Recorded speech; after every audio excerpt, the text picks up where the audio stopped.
right? Getting swept away is, I think, if I was still attaching titles to Hmm. these podcasts, yeah, this would this one would have something to do with getting swept away. But Hmm. this is season 8, episode 1, number 307 of the Decoded podcast. Talk about making almost 10 years feel like this. Like seriously, like like 8 years ago. Dude, when I was in Michigan two last weekend? That Yeah. wasn't that profound. I just did the Oh, snap like I'm some sort of like Thanos, right? But it's but it's like, yeah, go ahead, do your Michigan, go. when I I made was it in seem like it was profound because I had a really dramatic finger snap, but it's not. It's when I was in Michigan last weekend hanging out with 3 people, 2 of which I connected through social media, and then 1 that I never met before in my life, Mhm, and people are talking about it's strange. I'm like, nobody thinks it's strange when they know you and I are friends, but we met on Twitter. mhm, And it just the universe had its way, and at a we ended up at a workshop together. mhm. Like, so it was just it's interesting. It's interesting because in some respects, when I say your name, people are like, "Oh yeah, you guys are buddies." Yeah, well, where did we start? So why is it weird for me to be in Michigan with 2 guys I met on Twitter a million Mhm. years ago, but it's not weird when I talk about you and I hanging out or doing a podcast? Like, it's interesting how relationships may get tiered or ranked. Yes, I would agree. I would agree. And, in some cases,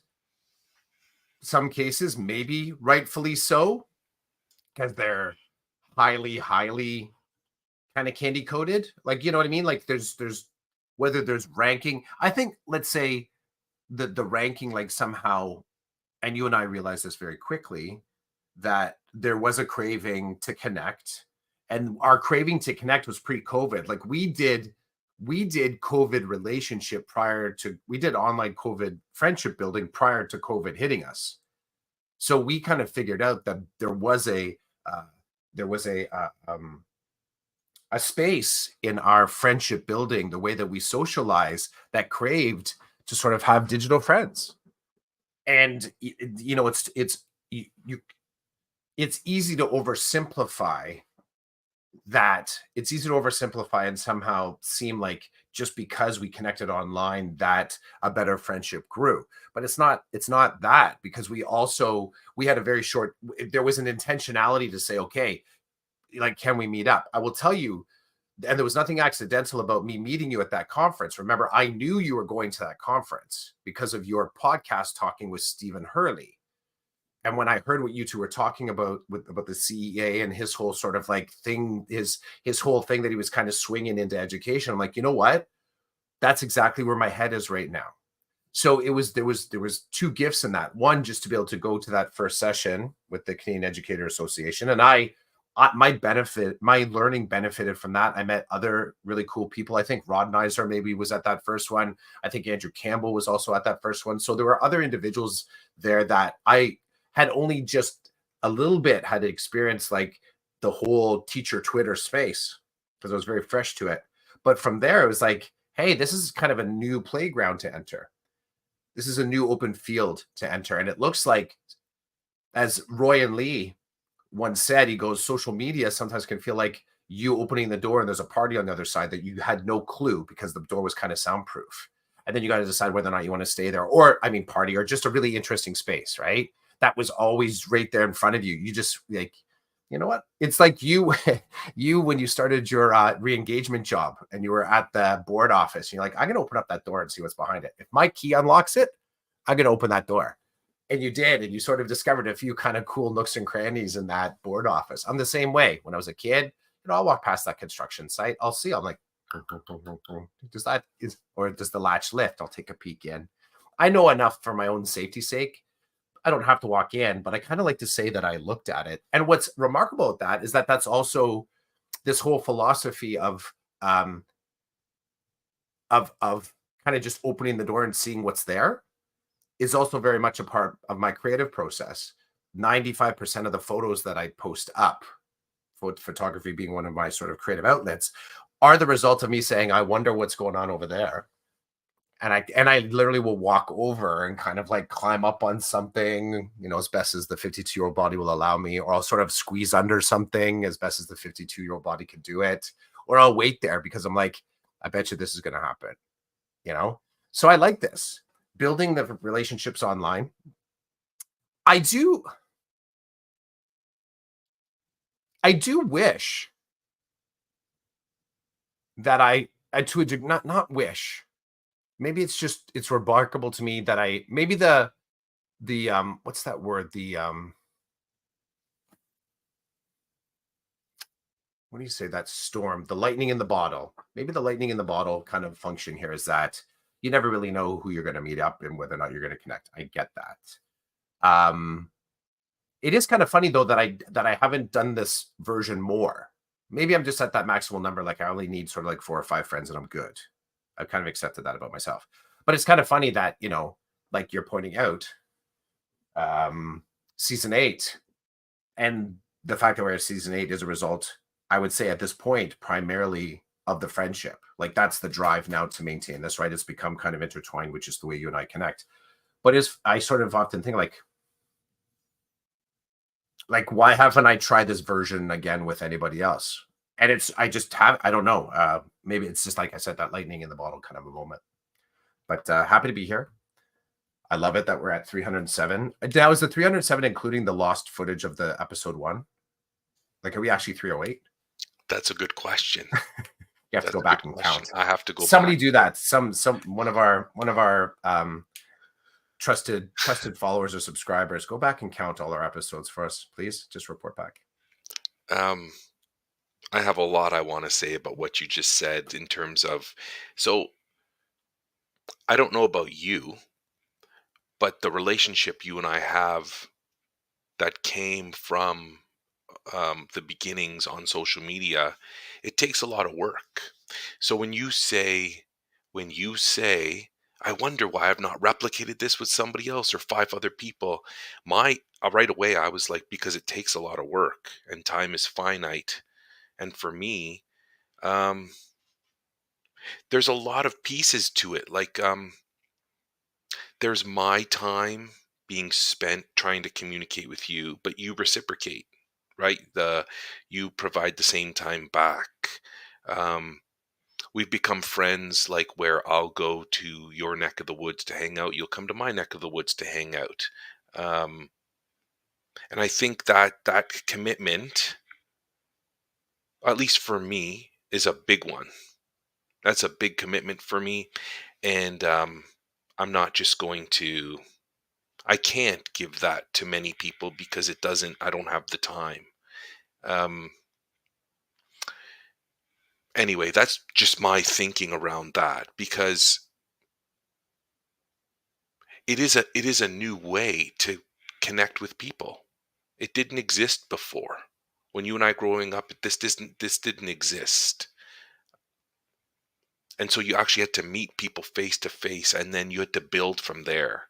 And now it's like you can connect with someone. So, there's like there seems to be a handful of people. It's the algorithm, for example, on X. The algorithm will spit out certain things things from certain people because of interactions that we've had in the last little bit. And you kind of go with that flow until something throws things off and then the algorithm switches and now you have a new group of people. So it's like sometimes I'll think of an idea or I think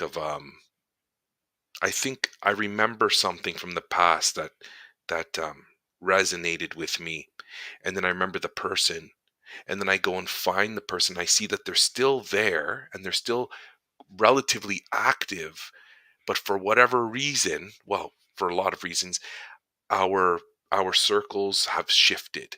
But then the minute I make a comment or retweet something of theirs, then all of a sudden for the next few days they're sucked back into my circle or I'm sucked into theirs and I'm seeing their stuff until we move away again. Um, I think of two guys in the UK that I was connected to like over 10 years ago, and they were doing some really amazing stuff in their classrooms with teachers around them using tech with primary kids. So I jumped on board, and there was a moment maybe 2 years after our initial back and forth, kind of collaborating on stuff. I remember having a Google Meet with one of them, and he's in the UK sitting in his living room.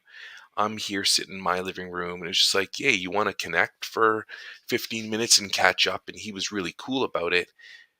And then over time, their world shifted, my world shifted, and you never see them again, even though you both follow each other. Something came up recently, and I went and sought them out.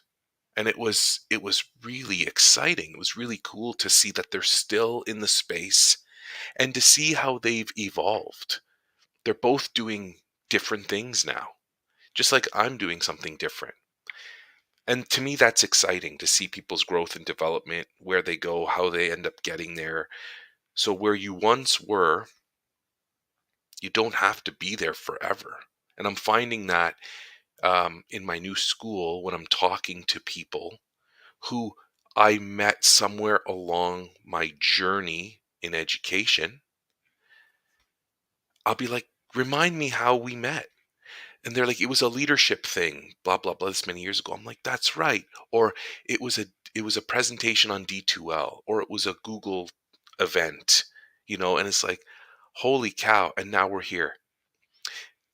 The last thing I'll say on this topic is the other day I was in guidance, and the head of guidance at this school, I've worked with her here and there, but it was during COVID times.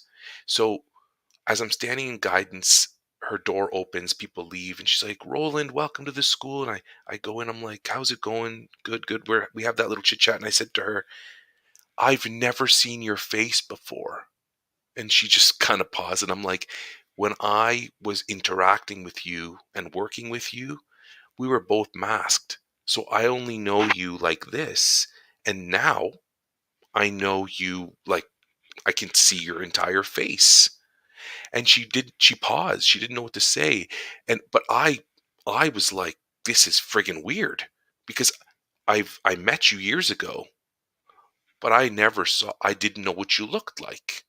And I'd be with you in the same room, but we had to be masked at that time.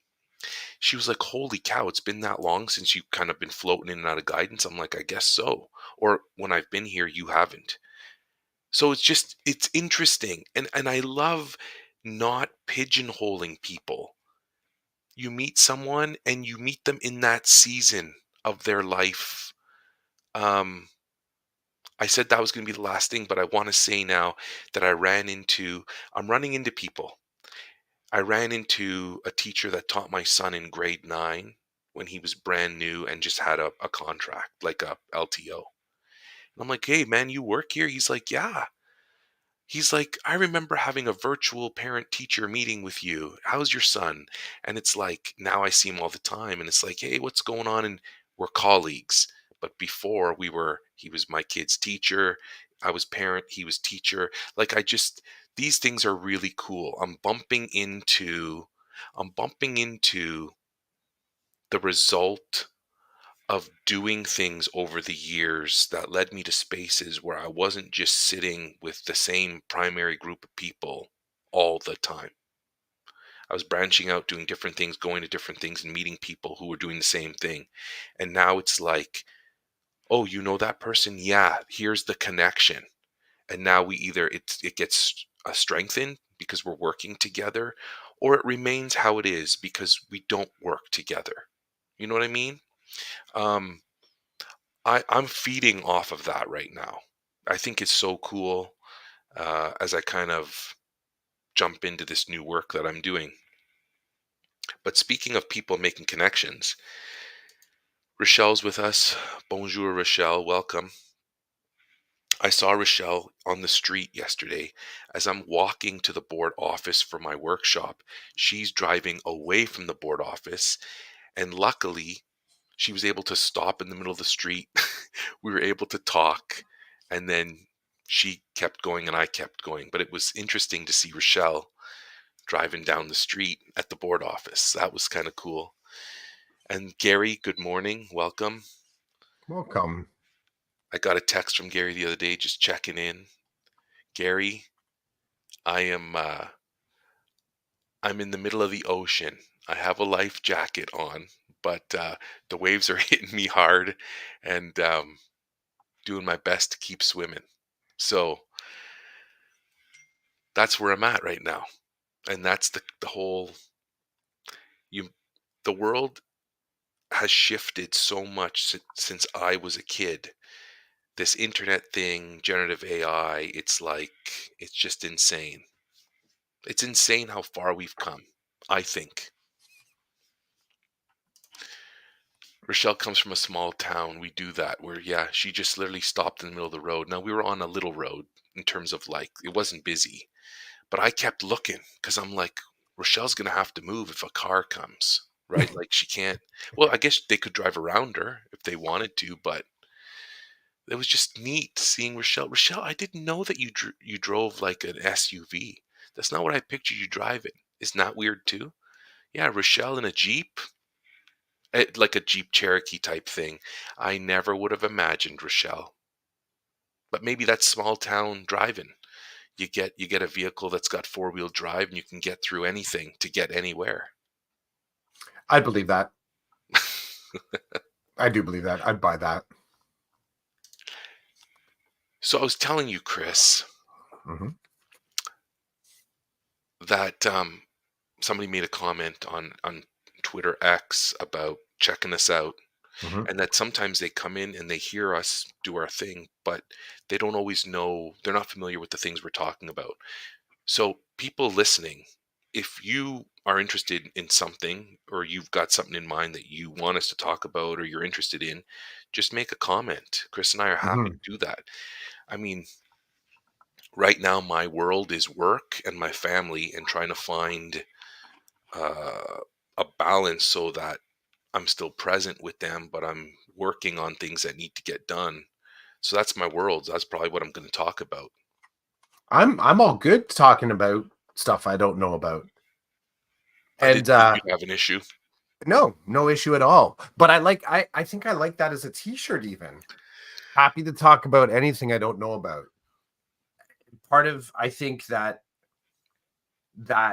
um that type of openness, like I'm beyond the that space of like for me that it takes bravery or it takes any kind of like um I don't know what the word like I don't like I I feel like this particular year, and I've already noticed this being in the school, um, kind of like there isn't a sense that I have to gird my consciousness against new experiences. And I think for me, again, last year, first year teacher, going to use some of the language that I've used with you already. First year teacher at for a first timer at a new school, but having, multiple decades of experience to kind of come in and start do this new role. So last year for me was a new role within special education. Um, I would say definitely all my experiences prior to that, like those all feed in, right? And then they all do kind of tributaries out from it. Um, last year was a white knuckle grin and bear it kind of a year as I simultaneously figured out program, figured out system, figured out school, figured out people, figured out self. And I think I was telling you in Apollo that fortunate for me, I made a lot of really good decisions along the way because what those decisions have helped with in one particular case, my course design, I was going back in and inspiring myself by my own course design. I didn't have to go external. I was like, damn, that was a good activity. Something that I developed, we kind of like pushed it through, got the work done. We moved on, didn't really have any reflection time. And sometimes what's really cool, here's a funny thing I've come to understand about my own practice and maybe my own creative engine. is the less time I have to reflect on my actions, there's a higher likelihood I'm going to be inspired by that particular thing when I discover it again. So I'm going through my Google Drive. I'm like, that's it, right? You made that, and I'm like you were talking about on the socials, like how did our friendship start? I'm like looking at this assignment. I'm like, how did my thought, like, how did I think to do this? Like, what did it come from? I'm like, and I sort of sit there kind of fast. I'm like, that's really cool. And then I'm like, okay, 75% of it is coming with me because 75% of that will actually give me almost 100% of where I need to start with it on the next iteration. And I love that. And staying open to that possibility. I am kind of the guy that will just start from scratch sometimes every year and just depend on my memory. Like, oh yeah, I think I know how to do this. I remember I did this the last time. But near the tail end of the summer, I went back. Last year, I had a very intentional organizational system for the new material I was developing for this program. And I created a file folder system that I could very clearly communicate to me what was in that folder. So I'll tell you for the 1.0 of this, I have a lot of folders. I have a lot of folders. I wish that Google Drive let us use meta tags because that would be easier for me because I've kind of gotten used to tagging things, right? And that would be handy. So, you develop something that is just a good um, visual organizer. And then for me to tag it, like I could use this for social studies, I could use it for English, I could use it whatever, right? So that graphic organizer. I wish Google Drive could do that. Google, if you're out there, I've sent that to you. Apple Note does it. Come on. Apple Note does it. Google Drive doesn't. So yeah. Unless I haven't found it. If someone out there knows, you can actually take it. Anyways, the staying open. I'm loving this staying open right now. I think I have the calmness and a little bit of the decentered ego just to stay open to whatever shows up at the door. I always had the kind of, you show up at my classroom door, I'm like, come on, here, just sit in my chair. I'll talk to you in a second. Like I invite people into the actual experience before I actually invite them into a conversation. Because most times when people show up my door, I'm in mid something with the class. And unless I see you at the door with a face that suggests it's an emergency, the kids in the class are going to take precedence. And I'm gonna model for them how to include someone in the conversation. So I'm kind of thinking that spec ed teacher at the same time. I'm loving the on ramp to school this year. I'm really, really enjoying it. And we kind of said, keeping the pod tight today as far as timeline. And you sort of said, oh yeah, like you said you have to get to work, which I get it. I'll let you sort of talk about that work that you have to get to. I'm on the other end. I want to get to relaxing. So again, no brag, but today I definitely have some work that I have to do today, but I was also very mindful of being able to land in some kind of like fun spaces. That's my priority for today. Tomorrow I got work again, rehearsal prep. I got a bunch of stuff to do. The new show that I'm going to be in, we've started rehearsals, which is kind of a weird space to be, bro. Because the show I'm in right now, show number 1 goes up next week. Mm-hmm. Show number 2, I've started rehearsing. Like that's new, right? Who gets that? Who gets that with their hobby? You're actually in transition between 2 different versions of the hobby. So, anyways, I'm done. I've moved into a different combo. I won't go there. I I think it's great that you can flex on your relaxing. I've been there. I get that. Not one day, that's not true. One of the reasons why I want to work when I have the time to do so is because there will be times that I don't want to miss. And during those times I can relax, so to Mm. speak. You get what I'm saying? So, Yeah, yeah. and I'm on top of things, or sorry, I'm for me, I think I'm on top of things. I don't even know what's missing right now, but I'm sure there's a lot. Hey, if I have listen, I got to take action and I got to do stuff. So I'm going to do what I can do with what I know Mhm. because it's going to hit the fan in terms of there is no there's no like end date for my job. There's me having to be careful with boundaries. Like yesterday when I was working on what I was doing, I'm writing questions down because there are certain I'm looking at documents and I'm like, okay, very simple stuff like, where do I find the date of when this was created? Because it's not obviously there, or else I'd see it. So I'm making notes like, where do I find this? Where do I find that? How do I get this? How do I get that? There's nothing stopping me from sending an email to the whole team I work with. Now, they're responding, that's within their control. But I'm like, no, I'm not doing that. It's the weekend. I'm not doing that. And it's really early in the timelines of my work in terms of for them, they're like, what are you worried about? It's really early. It's not early to me because if I don't do work now, I'm gonna have to do it later and it's gonna be too much for later. So I gotta do what I can now. But I'm like, no, there's lines. I'm not gonna contact them on the weekend. I'm not doing that. Don't want to. Um, there are other things in my life that have to happen. I have a family. I have other commitments, and yeah, I have work to do, but I'm not going to let it take over from now until the middle of October. It's just not going to happen. And people can have whatever opinions they want about that. That's okay. That's why when I have the time, I'll work. So, there's a football game on today that I really want to watch. So I might have that on here on the side while I'm doing all my stuff on the computer. Right? Like I know enough to know I can't pull a Gary V on this one. I can't take extreme ownership and just spend 100% of my time doing one thing. I won't. I don't need to right now. There may come a time where it's like, "Oh God, like the next 2 days I have to dedicate all my time to one thing."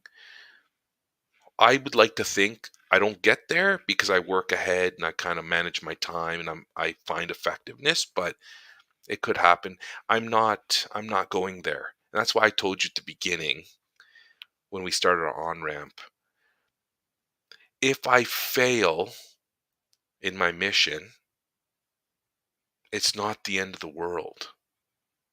It'll suck and I won't be happy with myself and other people won't be impressed, but I'm not going to lose my mind over it. If I fail, I fail. But nobody can tell me I didn't try because I'm putting in the time and I'm taking action and people will be able to see that. They will be if someone were to take a magnifying glass and look at me in a month, they'd be like, "No, the guy was doing stuff along the way. Like he's not just sitting around with his feet up on his desk. He's doing stuff." Um that's where I'm at though in my life, right? Like, and I'm happy I'm there because 20 years ago, well, I didn't have kids, so I could have said to my wife, "Hey, I'm going to the computer room and I'm not coming out until it's done." I'm not going to do that right now. I don't want to do that right now. I still want fun stuff. There are still things that have to get done. I got other things to do. It's not just all work. And that's hard, man. Right? Like it's not easy for me, but I need to maintain like a mental wellness. And to I do different things to help me with that. And I don't want to lose that. And like I was telling you earlier again, when I think of the work I'm doing now and the amount of paperwork that needs to get done by a certain time, I Mhm, just think back to the spring and how unsatisfied and upset I was with what was happening to me in my work in mhm. the spring.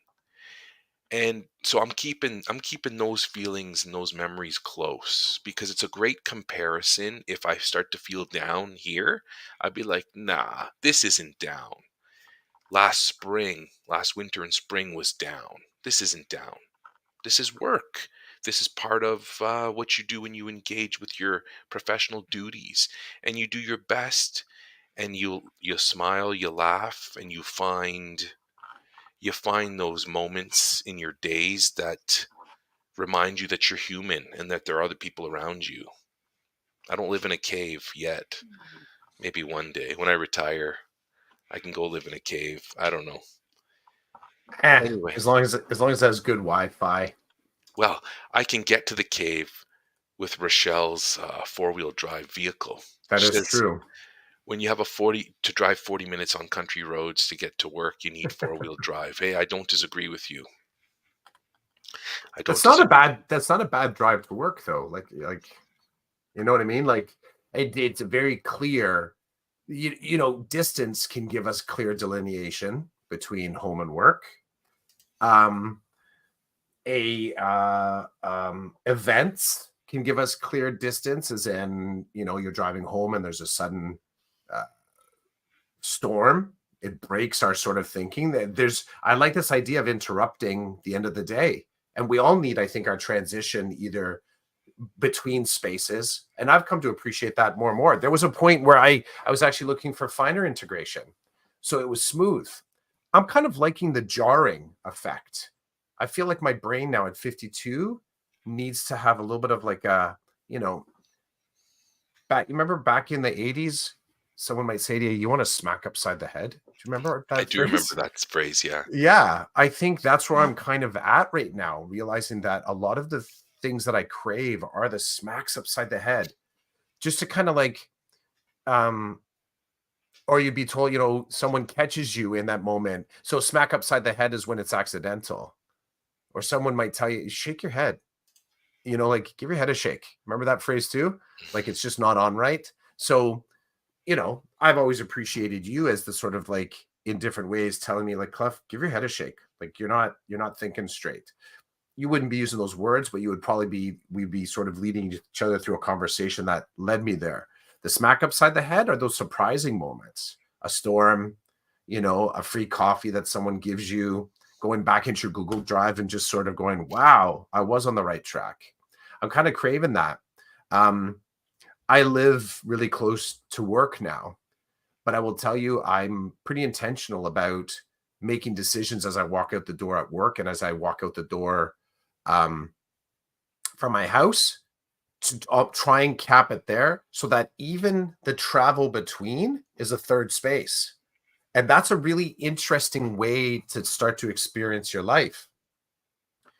Those intermediary spaces and finding value in it as a standalone value. And often that's when I'm dropping you a polo. And that is a singular, isolated experience between I so rarely send you, very few polos do I send you from my house. I tend to send them when I'm in the car. So it is this kind of cool third space to learn, to live, and to kind of connect in that is isolated from when I get to work and when I'm at home. And I like this. Smack upside the head in these third spaces for learning. Um, Side note, I make no money from this, but it always brings to mind the book, one of my favorite educational books that's not really an educational book, but it's fantastic, The Third Teacher. I recommend everybody to go get that book right now. If you can find it, it's one of those, you'll see the original cost of it is like, I don't know, $80, but everyone's keeping those ones aren't being given up. Like people aren't saying, here, take my copy of it. I've lent mine out, and whenever I lend it out, I'm a little bit like this. But as I lend it out, I think to myself, it's so important for teachers to see that book, The Third Teacher. It's all about designing the third space. Like how does space around a classroom enhance the teaching experience? There we I go. have I have an issue with that book that I'm not going to talk about here, but certainly I will share with you. Give me just the Coles notes, because you probably did share it I with me. can't You can't. I like. Oh, damn. because it just involves a person who, Oh, okay. yeah, Oh, wait. Do I know it? Do I know this story? I don't think you do because we Oh, don't gee. often talk about this book. But when Oh, you bring okay. it up, I'm like, yeah, I make a connection to a person that I don't have a lot of respect for, so then I want distance, but I'm trying to be open. There's a lot going on in this little head Is here. it at the same? Is it at the same emotional kind of like what the heck, smack upside the head kind of a moment as with BA? Is it that level? See, No, I'm not in. that level, but it, We're still on point. We haven't talked about BA in a while. Which I will say, so ironically, just so you got me started thinking about relationships here. So for those of you that are, well, out there listening, ever pick this up, BA has popped up before. We've talked about BA. Go back to season season 4, maybe season 2. I'm sure we've done multiple episodes, but it's just talking about how I didn't even want to talk about it. But anyways, also, but the one thing I will say is that I so rarely go on X anymore, but I'm blocked again. I Oh, wasn't for a while. When I came back to X, I wasn't blocked. Now I am. that So, just that tells someone me is that someone's looking out to block you. they have their linebackers just ready. And they're just like flattened. I went and I'm like, okay. So this is just someone on I will say it started on Twitter where I asked a few questions of an influencer that to this day, would be standard equity questions, and they blocked me. Yeah. And the reason that I was blocked, they told you, what did they say? I'm not very nice. That I remember we were standing in line getting bow, and you were sort of communicating with them, like, what's up? Like, what's going down here? They're not very nice. So I'm not very nice. You're not I'm very not very well. nice. Everybody Yeah. has their perspective, dude. Right. We meet everybody in different seasons and reasons. Right. I'm going to shift back to the driving to work, if Do that's it. okay with you, because we have chatter in the chat about that. So, Let's hey, include it. okay, welcome, Cosmic. Him and I were Hey, kind of Cosmic. we were joking on X. He was talking about being out in the field, that he'd watch us later. I made a comment that, "What do you need help with your sleep?" Yeah, Ha ha yeah. ha. Come And then on, come I was on. like, "Hey, if you want to drop something you want us to talk about or whatever, we'll Mhm, we'll go there." mhm, So mhm. if we go back to so I have a bit of a commute now that I did well in re-engagement. I was mobile, but I could come and go as I needed. Now because I'm in a building again, um, it's about a 25-minute drive for me. And so Cosmic is saying the commute has become a place of solitude and usefulness, which is huge. Mhm.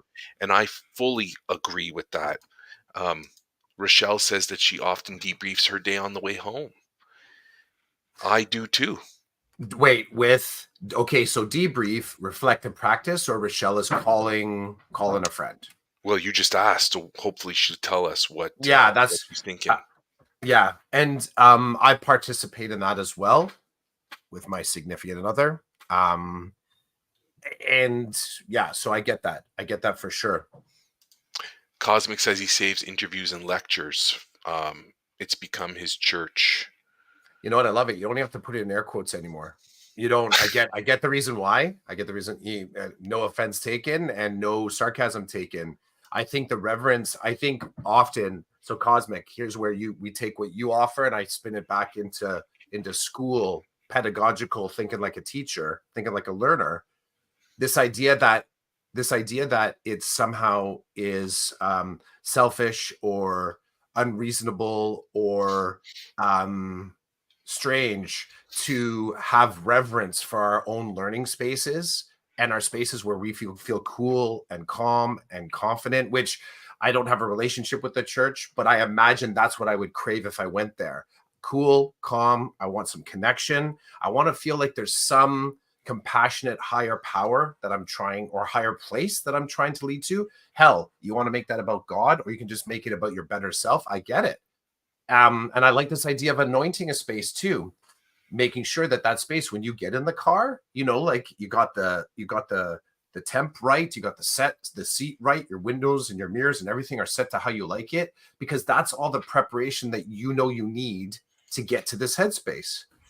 Cosmic, I love you too, bro. I know you said like, but I'll go right there. I'm good with you, Cosmic. So, but I like that. I mean, to put it at that church, I think if we could start to talk about that reverential level of appreciating learning as actually moving towards not a I almost said an F word, and I've never actually said that on the not as a success criteria or as even as a learning goal, but starting to get to a place where we look at our learning activities, these smacks upside the head, as actually leading to a better version of ourselves. Like actually just kind of openly saying, I really love where I'm growing towards. And I'm meeting my own self in a different season here. and I love that. I love to talk about education like that because I actually feel like it makes it more inclusive because people can like that's whacked. That's whacked. But you know what? You know what it gets me thinking about? And as soon as you can make that sort of inferential leap, then you are talking about education, but people are just feel like they can access it in the same way Cosmic is jumping in, like primarily dad's education and sort of just becoming, we talk mental health and becoming the, a better version, a happier version, a more satisfied and, connected version of ourselves. That's been 8 years of us trying to figure this out. There is no end to this, but this is a perfect example of reflective practice that has active, reflective conversations that has an active component to it, where we take what we just kind of present here on the Saturday, and we generally come back a couple days. Now, we don't have our fans only page, but if you got to our fans only page, no joke. If we had a fans only page, you would get access to our polos, which for us to drop an hour here, we've already put in 3 to 4 hours of content throughout the week, sometimes of just conversations about the daily stuff, the grind, what's the complications that come from some of the big ideas we toss around on a Saturday. No, not fans only fans. What is it? You got the reference. I Yeah. think I avoided copyright infringement by saying it the first way. Now I probably got to pay someone, so I don't have my Tom Hootens mug down here, or my store bots mug. But anyways, Cosmic, welcome. Thanks for shaking it up. Thanks for being here. You're right. It is a church. And I actually use words like reverence and anointment when I think about classroom design and the emotions that I want my kids to kind of be able to tap into, right? I like that I saying we anoint the space with purpose. We anoint it with clarity. We anoint it with an action. Let's protect this. Because that's the other part about church that I didn't mention about all those cool things is you protect it. Wars have been fought, right? Of making sure that church stayed as a central landing spot for people in need. So my friend Cosmic, you go to your church. I respect it. I do. And I think that if we speak more to it this way, in some ways, it's not, it doesn't, there's a very kind of technical way to talk about spirituality, which makes it totally accessible to anybody who doesn't understand God or church. They're like, oh, I got that. You know what that is? That's my backyard. I got that. Oh, that's when I'm out with my dad on the golf course. I got that. That's when I got my coffee. That coffee after having that sort of like really great morning sleep, and the breeze is just right. And I'm holding my coffee outside just before I get to work, and there's just a little bit of steam coming off it. There's my church. I love it. I love it. Cosmic, you've officially launched me into my Saturday. No joke. I'm no, who's joking? I'm not joking. I want to say I want to make the connection to church, and then I want to share a comment Cosmic made and a comment Rochelle made. One of the coolest things about moving into a secondary school for me in my district is that they all have chapels in them. And I literally, the room I was telling you, the room that I'm normally in, and then the little room where I'm doing meeting students, I can look up and to the right and I can see the chapel doors. And so for me, one of the cool things is that I want to actually go and spend more time in that space. I I crave it. When I was in elementary school and we were right next to a church, um, the last elementary school I was at was right beside a church, and I got to know the parish priest, and he would it was okay for me to go into the church and just sit there if I needed to. He was good with that. It was one of those things where, hey, Father, if the door's open, I come in, sit down. Is that a problem? He's like, never. Okay. So as you two talk about, as Cosmic talks about those drives being his church, and you hit him with, there's nothing wrong with anointing a space that is special to you and It helps was the, you. you know what? It was the air quotes. And Okay. just for me, when I see the air quotes, I don't see it as full ownership. So I see it as like it's like a polite way to call something something, you know. And I just wanted to say it is okay to say that. It's absolutely okay to it's okay to say that to me. It's okay to say that here and to just call it church. And I'm gonna vibe on that and I get it. That's all it. So I'm answering what I felt was like a politeness, maybe. I know they put the laughing kind of emoji on there, like somehow, but I don't take that. I understand it could have been kind of light and jokey, but I also take it at face level and say, I agree. And everyone should have a space like that. Everyone should have a space like that. And then for me, I actually have a space like that that I would like to spend more time in. I see people walk past it, not even look twice. Right? Like it's on the way to the seminar room, it's on the way to this room, it's on the way to the stairs to go down. And I'm like, man, I've been waiting for something like this for a long time. I'm gonna milk this. I want to. So my next step, thanks to you guys this morning, is to email the chaplain and just say, can you tell me, like, will the chapel be open, generally speaking? And you cool if I just go in and sit down, even if there's people there doing something? What's your, it's her space, like she's responsible for it. So I don't want to, I would like to communicate with her and see what she says about that. But that is definitely something that was a big draw for me moving into secondary school. Like that's a bonus for me. So I really want to make sure that I take advantage of that after this conversation. Along the same lines, Rochelle says that she misses having a church next to the school, and she would often go over before or after school. So she gets my drift that way. Um, and Rochelle, with respect to the debrief on the way home, she's saying that she communicates with a retired teacher that my wife and I both know. So I have a feeling I know exactly who that is, which is awesome. And then Cosmic says education should be approached in the manner that you were referring to, Chris, that it didn't become that an experiential process for him until he got into his 30s.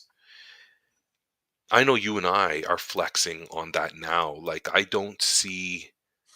see things way differently now. Because I don't heck, I Cosmic, I'd love to believe that your first name is Cosmic, or even that somehow Adonis is in your name story somewhere. But Cosmic, I would say, I mean, I don't think Chids, I'll speak with you, maybe for you on this, but I think you and I, only because I think we've touched on this. We have no we've never talked about the demographic that we're trying to direct our conversations at. From the jump, it was always just it was a selfish endeavor for us to be able to talk, connect. I don't know if at the time we were, I mean, 8 years ago, we were becoming friends, but I don't think we had a full understanding of the complexity that could come out of that, like what could grow out of it. But definitely, building the friendship was the other way. And this was just another way for us to talk in public. You're walking past two dudes sitting in the coffee shop. It just happens to be digital, right? Um, so we don't have a sense of we never really had a sense that of what demographic or audience we were directing this at. But I will tell you, hands down, more individuals connecting with us during the cast, even off the cast, that have nothing to do with education necessarily, as specific as us working in it, but are willing to talk about what you just said, that your education didn't become, or it wasn't sort of like, it wasn't rationally experiential or valued as experiential until your 30s. That's a conversation that I would love to be a part of.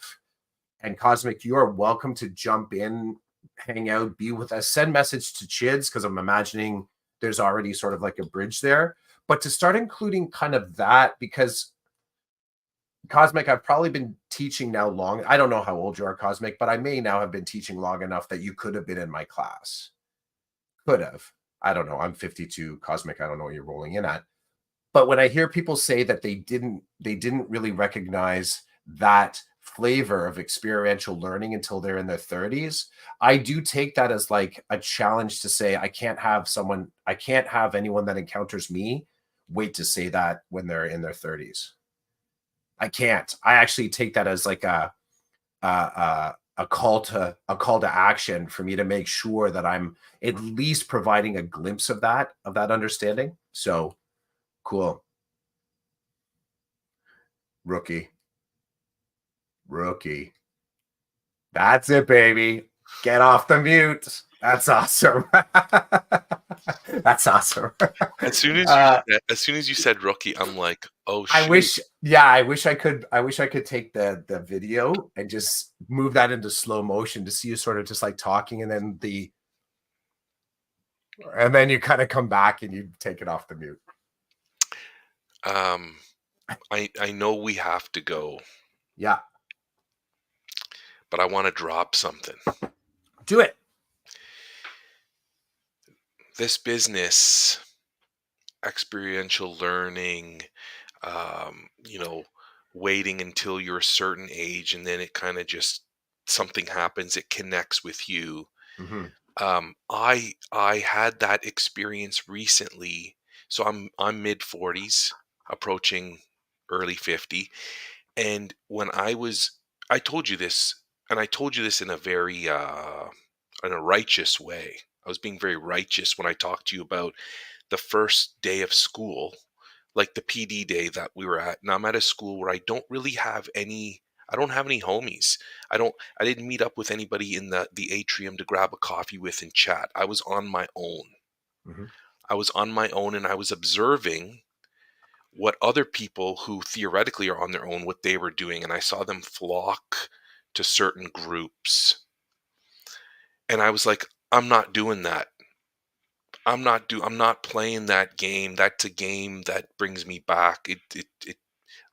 It brings up trauma for me from the past, social traumas, negative self-talk. And I was like, I got my coffee and I was talking to a couple of people about their summers or whatever. And then when it was time to move, I was like, I am just gonna walk. I'm just seriously, I literally, I kind of did something with my hands. Like I think I did one of these, like this is who I am. This is I Yeah. come here. I don't have a buddy. I don't have you know, people are sitting in their groups and I look at my group and they're kind of not really together, but they know everybody. And I'm like, I'm not going to go over there and do that. I'm going to go and find a seat and whoever's next to me, I will talk to.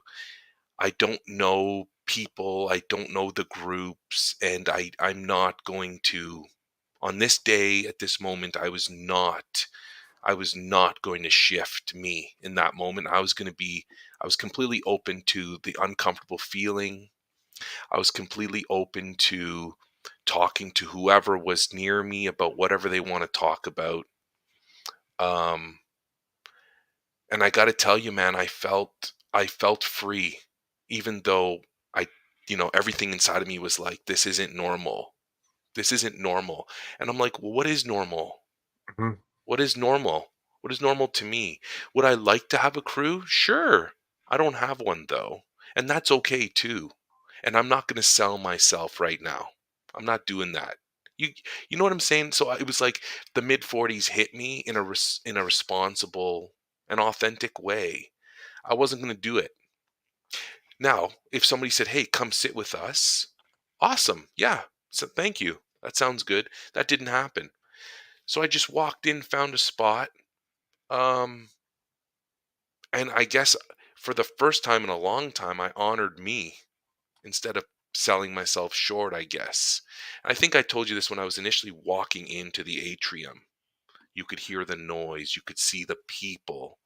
There was a lot of chatter, and I'm just like, yeah, I'm solo, man. A couple of the newer teachers kind of gave me a wave, like, hey, I'm like, hey, man, what's going on? I went and got my coffee, and then I surveyed the area, and it was a moment of just this is where I'm at right now, and this is okay. This is Hmm. okay. That mid 40s, and I'm like, why does it take so long for some people to get to that kind of place? There's a lot of reasons, right? But it's funny when Hmm. Cosmic talks about the experiential process and why did it take so long, and it's just you just never know. You just never know. But that freedom that I felt, Hmm. that was I could go for some more of that. Hmm. So Cosmic dropped a comment. He said he's 36. He seems a lot older to me in his I interactions could have, with so people. I could have taught him. I could have taught him. Yeah, he could have been in one of my classes. He'd love to come have that convo one day. Well, you know where we are on Saturdays, typically, Cosmic. I don't know where you're located. I'll assume Kids has a high percentage of international connections. So I'll assume my assumption is that you're somewhere in the States. Somewhere in the States. That's my starting point. But hey, I'm open to any Canadian content popping into our conversation. I So want to say he's in Louisiana. I hope I got mm, that right. there we go. Um, okay, Chris, do you have anything you want to drop before we head out? Mm, no, this is feeling fresh. Thanks for a great convo, and thanks to Cosmic, Rochelle, Gary, and our other listeners for hanging out with us for a bit, checking it out. Hmm. It's awesome when people want to drop in because we can Hmm. just, oh, Baton Rouge, Podna. Nice. Partner. Yeah, Baton Rouge. Partner. That's on the list. That's on the list. I it's know on the my list. spouse and I have talked about getting down that way. So who knows? Who knows, Cosmic? Who knows, eh? Um, okay. Well, Mhm. I'm gonna I'm gonna shut this down, I guess. Hey, I'm Thank happy that your internet stayed stable. That was Oh it. That was yeah, interesting. Yeah, the on-ramp, it was clicking. It was not, I would say, I don't often say it. You tend to say it more than me. It was the spirit of Clank. Spirit of that's I Clank. I Just totally shaking you forgot up a little about bit. Clank. Yeah. Maybe Clank this is was my old computer, my old Apple, I think it was an old MacBook that I used to run off of, and early, it did not. Rest in peace. R.I.P. Clank. I miss Clank. I don't. I do, but I don't. Deep breath, right? Yeah. Let's get out of here. I'm almost done my vodka, so time to go. Right on. This was season 8, episode 1, number 307 of the Decoded podcast. Until next time, have a good one, Chris, and everybody else. Peace, man. Have a great weekend, friends.